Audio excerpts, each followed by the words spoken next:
श्री क्षेत्र ज्योतिबा डोंगर आणि परिसरातील गावांच्या विकास आराखड्यासंदर्भात पालकमंत्री हसन मुश्रीफ यांच्या अध्यक्षतेखाली जिल्हाधिकारी कार्यालयातील शाहूजी सभागृहात बैठक आयोजित करण्यात आली होती।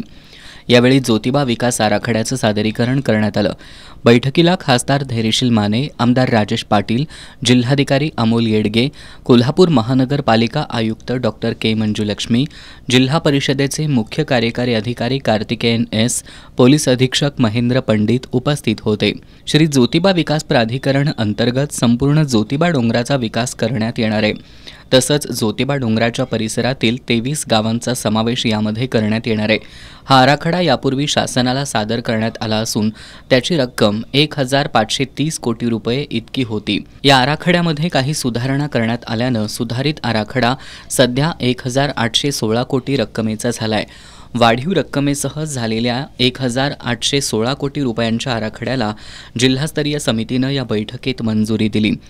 आता हा आराखडा शासनाकडे फेरसादर करण्याचा निर्णय या बैठकीत घेण्यात आला।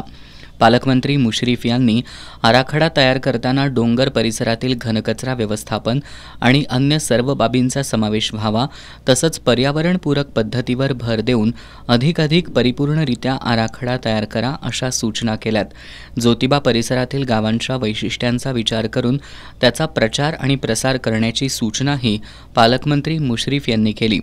बैठकीला जिल्हा नियोजन अधिकारी विजय पवार, पश्चिम महाराष्ट्र देवस्थान व्यवस्थापन समितीचे सचिव सुशांत बनसोडे, सार्वजनिक बांधकाम विभागाचे अधीक्षक अभियंता तुषार बुरुड, कार्यकारी अभियंता चंद्रकांत आयरेकर, रोहित तोनले तसंच संबंधित विभागांचे अधिकारी उपस्थित होते।